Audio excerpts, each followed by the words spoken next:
सभी बच्चे ध्यान दें। आज हम न्यूटन्स लॉ ऑफ मोशन पर आधारित क्वेश्चन करेंगे। क्वेश्चन ब्लैक बोर्ड पर देखिए। क्वेश्चन है, determine in a given diagram the acceleration a of the system and the tension T1 and T2 in the string. Assume that the table and the pulleys are frictionless and the strings are massless, given g is equal to 9.8 meter per second square. अब यहाँ figure में देखिए ये बना हुआ है। यहाँ पर एक ये फ्रिक्शनलेस टेबल है जिस पर एक 8 kg का मास रखा हुआ है। दो स्ट्रिंग्स लगी हुई हैं, इस पर टेंशन T1 है, इस पर टेंशन T2 है, और इधर एक मास 2 kg का लटका हुआ है और इधर दूसरा मास 4 kg का लटका हुआ है।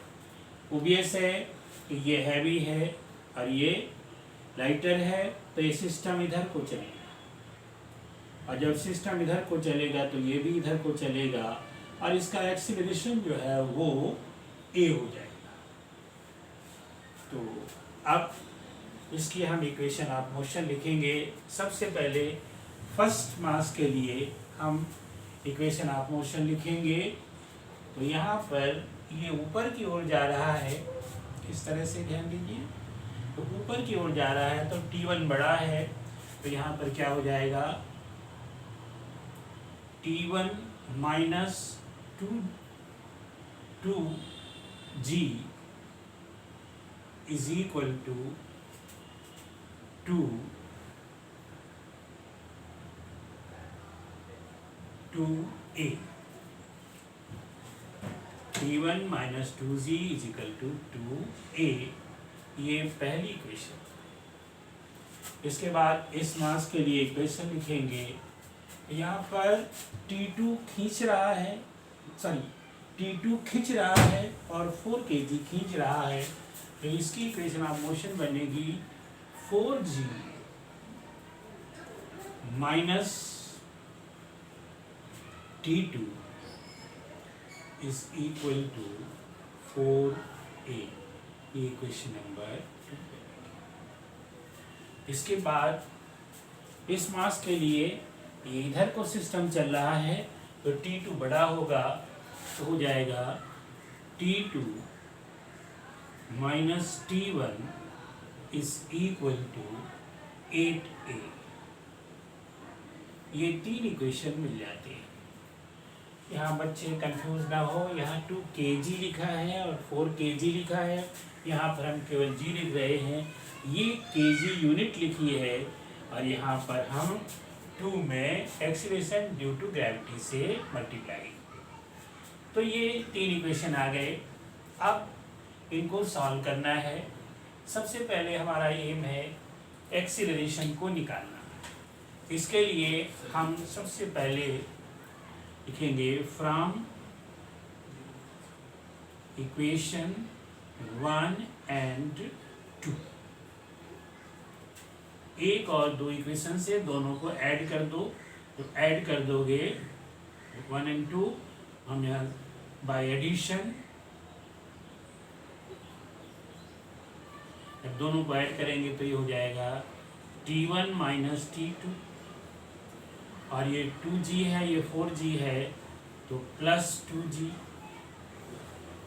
इज इक्वल टू इधर 4 और 2 6a हो जाएगा। 2g को उधर ट्रांसफर कर दें तो हो जाएगा therefore, या और कर दें, और T1 minus T2 is equal to 6a minus 2g। अब इसको हमें इसके साथ सॉल्व करना है, तो हम इसको लिख सकते हैं और T2 minus T1 is equal to 2g minus 6a। ये इक्वेशन नंबर 4 है। अब इक्वेशन नंबर 3 और 4 को इक्वेट कर दो। Equating equation 3 and 4 we get, देखिए इसका लेफ्ट हैंड साइड और इसका लेफ्ट हैंड साइड दोनों इक्वल हैं, तो हमारे पास आ जाएगा 8a is equal to 2z minus 6a, और 2z minus 6a।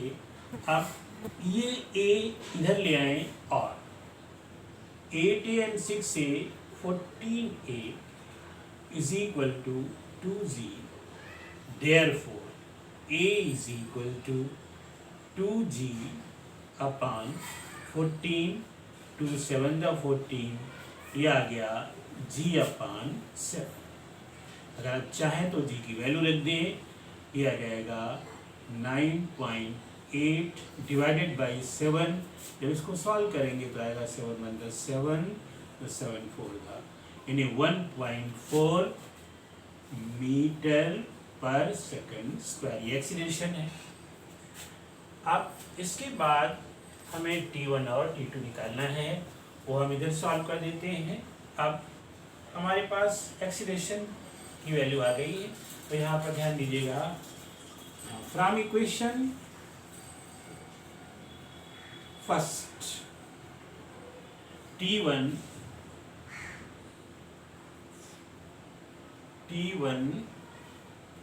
minus 2g is equal to 2a, a की वैल्यू पुट कर दो, और T1 is equal to 2 और a की जगह g अपान 7 प्लस 2g।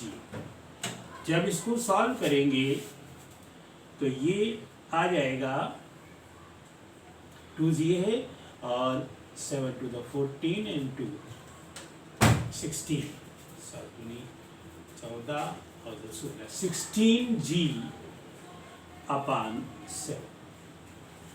अब यहाँ पर 16 ये है एंड g की वैल्यू 9.8 रखते हैं, अपान 7, 7 से इसको कैंसिल कर देंगे, 7 1 7, 7 4 ये आ गया। अब इसको सॉल्व करेंगे तो ये आएगा 16 चौको 64 और 16 एकम 16 6 22, यानी ये आ जाएगा 22.4 टेंशन है, तो ये न्यूटन में। अब इसके बाद T2 निकालना है। अगर T2 निकालना तो कई तरीके हैं, एक तो T1 की वैल्यू रख दो, है ना, या फिर यहाँ पर वैल्यू रख दो। तो हम यहाँ लिखेंगे from equation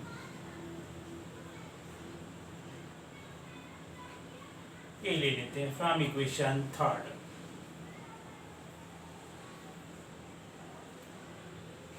T2 minus T1, T1 की जगह हम क्या लिख सकते हैं, 16g अपान 7,